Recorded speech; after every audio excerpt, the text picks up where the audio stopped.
Mabuhay mga kaping! Welcome sa Pink Rose TV. Sino ang nasa likod ng cooking ng Ama Ko Restaurant? So, walang iba. Bibigay na po natin si Chef Anthony Ang. Magandang hapon, Chef. Hi, magandang hapon po. I'm Chef Anthony Ang, the owner of Cooking ng Ama Ko Grilled and Restaurant here at Atherton, North Fairview. Sa may Commonwealth lang po ito. So, basically, ang tanong po sa atin ni Ms. Rose is, what is Cooking ng Ama Ko? Bakit ito ang ating ipinangalan? Dahil ito pong Cooking ng Ama Ko, dedicated ko ito sa aking son and daughter. Dahil from the name itself po, or from the restaurant name itself, Cooking ng Ama Ko, ito po ay parang luto ng aking ama. Na ito ay legacy na kaya ko siya inumpisahan, na gusto ko maging legacy siya, na ipapamana ko sa mga anak ko at talagang aalamin ng mga tao bakit itong tricky word na Cooking ng Ama Ko na pinangalan namin sa restaurant. Dahil gusto kong maalala ng tao na ito palang restaurant to talagang luto ng aking ama. And ito po, si Chef Anthony po, yung ama na tinutukoy. Opo. Tama po ba Tama ako? po. Ayan. Tapos, meron po bang kayong nakakasama dito na kung saan nagsimula? I mean, yung kasama nyo. Katuwang po, yung Ayun, katuwang. opo. Okay, actually po, just give you a brief story naman. Talagang short story lang kung bakit ko na-acquire itong Cooking ng Ama Ko. Before po kasi, it's a cooking ng ina ko. The name first, the owner neto dati is kaibigan ko. Paano ko siya naging kaibigan? Dahil dati pandemic, na nasa labas lang ako noon netong restaurant na to, na wala tayong kinabubuhay that time. Although I'm chef in profession and also instructor, that time pandemic, bawal ang klase. So, ang ginawa ko po noon, bawal lumabas noon although that time nakakalabas na po tayo, medyo patapos ng pandemic, pero hindi po ganun ang sources of income. Okay, ginawa ko po noon sa labas, nagtitinda ako noon sa sasakyan, nag-set up ako ng isang store or small store na paninda ng aking misis. So, nakikita ko tong restaurant na ito noon. Na tipong, ay, ang lakas-lakas, barbecue, grill, ganito. Ang ganda. Wow. Yes. Then, ang ginawa ko po, kumain ako. Pagkain ko, nakita ko yung owner, medyo hindi kasi niya talaga line of business itong restaurant. Pero ang nangyari po kasi, Miss Pink Rose, nakita ko yung owner neto before, na struggle siya sa pagluluto ng isang dish or yung potahe, like crispy pata. So ako po kasi meron po akong puso na pag nakikita ko po yung tao na nahihirapan, whatever it takes, I will tell it. Hindi ko kayang tiisin sa sarili ko na hindi ko turuan. Na alam ko naman kaya kong ituro. So yun po yung ginawa ko. Kinuha ko po yung attention ng owner. Sabi ko, sabi ko sa kanya, Miss Pink Rose, tulungan po kita kung paano lutuin yung pata na yan. Kasi ang lakas-lakas ng order. Sobrang lakas ng order, tas hirap na hirap silang ibenta o lutuin yung pata ng maayos. Tinuro ko po yun. Just to take the story short po, nung natutunan po nung may-ari nito na kung paano lutuin yung pata, which is yung pinaka main na recipe nila dito, kaya sila binabalik-balikan. So, hindi po niya ako nakalimutan.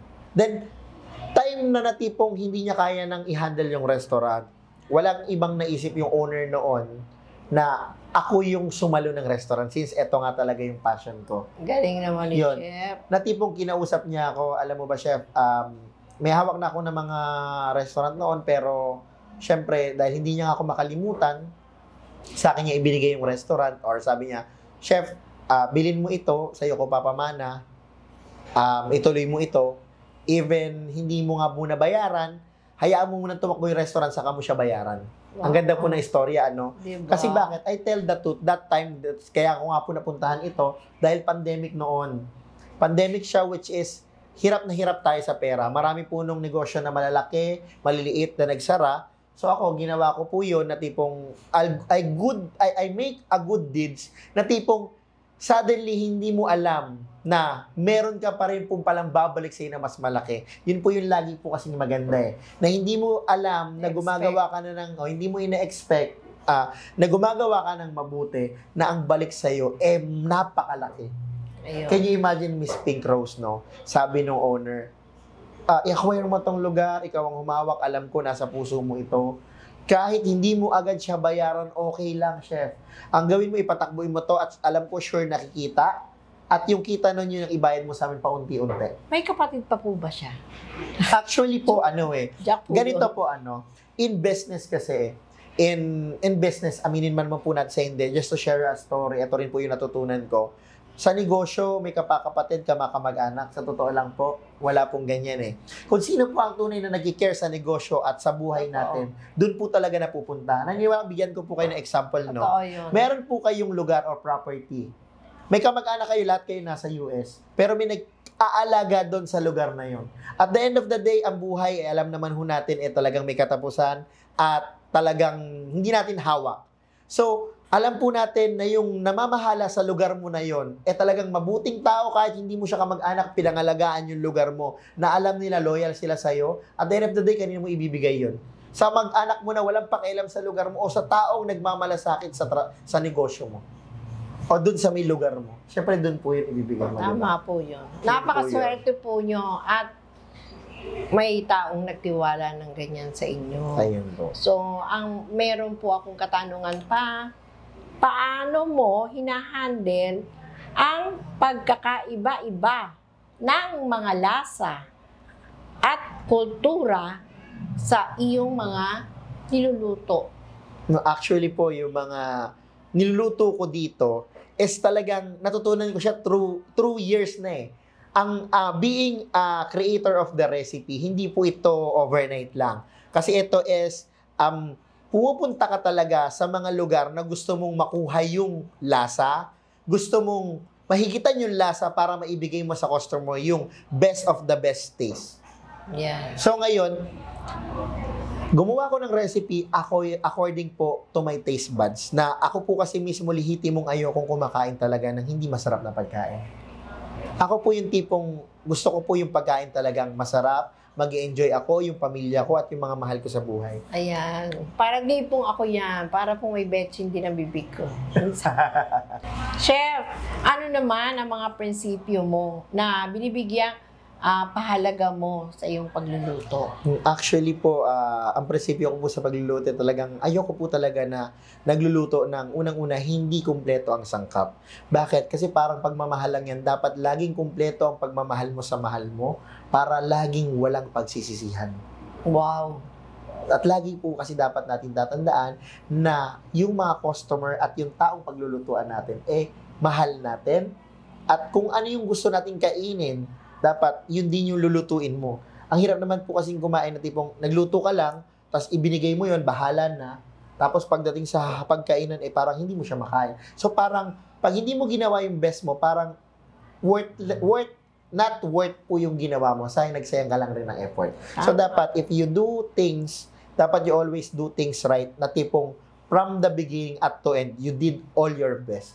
Na parang ginawa mo sa amin kanina, ginawaan mo kami ng fiesta, di ba? Ayun. Sabi ko nga, hindi ko yata mai-interview na si Chef kasi sobrang mabubusog na ako sa dami at sarap na pinagluto mo sa amin. Ayun, Diba? salamat. Maraming salamat Ang sarap sa po. compliment. Must try. Pumunta po kayo dito sa Cooking ng ama ko. Dito lang po yan sa may Atherton Street, North Fairview, North Commonwealth, Fairview.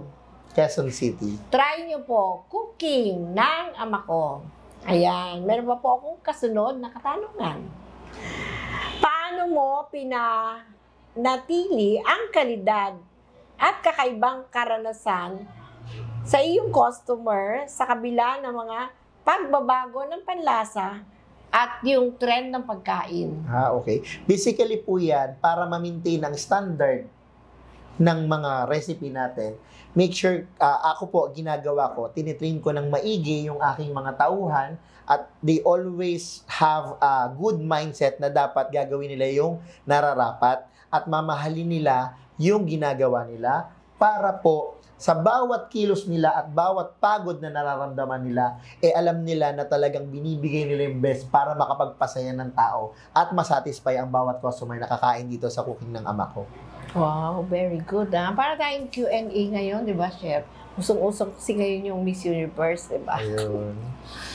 And, ito pa po ang isa, ano ang mga plano mo para sa hinaharap ng cooking ng ama ko restaurant? Actually ako, hindi ko naman po siya para sobrang palakihin, Sabi ko nga po, ang mission po kasi ng being a owner is hindi po ito pang sarili o hindi po ito para sa amin lang ng asawa ko, para sa aming anak ko lang. Dahil alam niyo po ba, pag nagnenegosyo po, nakaakibat na po sa aming mga balikat ang aming mga empleyado. Totoo yun. Kumbaga, hindi po ito para kumita lang kami. Dahil ang responsibility po na meron kami is yung mga empleyado namin, at eto pa po, hindi lang basta empleyado namin, yung pamilya ng empleyado namin. Kasama. Yun po ang mga nakasalalay na po sa aming balikat. Kaya po, hindi po basta-basta na po pwedeng magde-decide ka ng okay na yan, hinto na natin ang negosyo, okay na yung ganyan. Hindi po dahil ang dami ko pong iniisip na responsibilidad na mawawalan po ng trabaho yung mga empleyado ko po pag pinabayaan mo yung pagninegosyo mo na to. Pero una po sa lahat, hindi po para tayo kumita ng malaki. Tayo po hangarin natin para makatulong sa maraming tao magkaroon ng trabaho at makatulong po sa mga customer din natin na nagugutom at gusto makatikim ng masarap na pagkain. Siya, pero pa akong naitanong, kasi dati nabanggit mo sa amin nung una nating interview sa'yo na may restaurant ka, yung ano ba yung nabanggit mo na? Apart from this cooking ng ama ko restaurant, meron pa po akong Chef Tony Ang's Inasal, and also I'm the chef consultant of Papa Dudut Lechon Manok, Dear Claus of Ken Chan po. Oh, Dear ko? Dear Claus of Ken Chan, that is a steakhouse restaurant. Really? Actually, ang hawak ko po ngayon is coming 5 branches of Dear Claus Restaurant across here in the Luzon. And also, Papa Dudut Lechon Manok, we already have 3 branches na nag-ooperate na, and I also handle the commissary of that. So, meron po akong cooking ng ama ko ngayon na hinahandle dito. Ito po nag-handle nito, apart from me, yung asawa ko po. Sariling negosyo. Sarili pong namin negosyo ito, and also the Chef Tony Ang's Inasal sa Mandaluyong. Sariling negosyo rin po yun.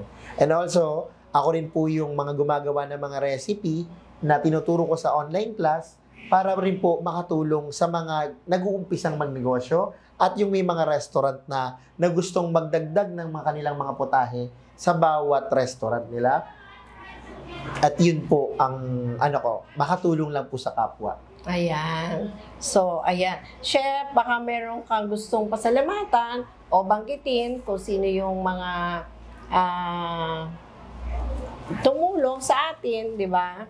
Ayun po, first of all, I would like to thank po sa iyo po mismo, Miss Rose, na at least na-invite niyo po ako na lagi pong welcome. na ma-interview niyo po ulit ngayon. At yung sa mga po natin, sa ating kasama rin po, director, at saka sa ating videographer at mag-edit na rin.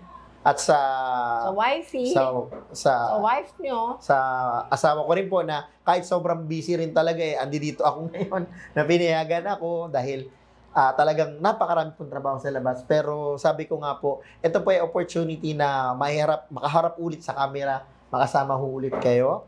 At salamat din po sa ibang mga kanegosyo ko po, like yung The Red Meat Shawarma, yung Burger Ahoy, yung Buko Mo, and also the Mommy Eyes Corporation. Wow, ang dami pala, Chef. Medyo ang dami po nila. So, siguro po ang next na tanong mo sa akin, Miss Rose, paano mo siya na-handle? Hindi po. Tinatanong po ako sa inyo. Ano po yun? Ilang oras po tinutulog nyo? Ayun po, actually, ganito po ang pinakasikreto ng being an entrepreneur, You should sleep 8 hours. Pero sa totoo lang, mahirap gawin yon.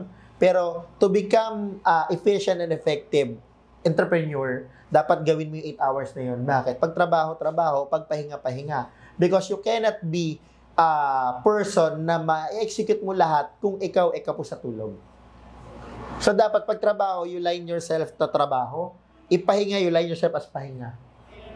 If business, you line yourself as business. Kung baga, dapat talagang dun tayo nakafocus kung ano yung ginagawa natin. Tama po yan. Baliktad lang po talaga yung oras ko ng pagtulog. Chef Anthony, kung sakali merong gustong matuto, mga viewers natin, Pink Rose TV, gustong matuto, paano naman nila at saan kanila pwedeng makontak? Actually, Miss Rose, I have my Facebook account, Chef Anthony Ang. Ayan, hanapin daw si Chef Anthony Ang. And also, they can text me or call me as long as this is a business or kung gusto nila magpa-consult, just call me or text me at 0966-714-0682. Ulitin po natin. Okay, 0966-714-0682. Ayan. Mga ka-Pink, alam nyo na kung saan nyo hahanapin si Chef Anthony Ang.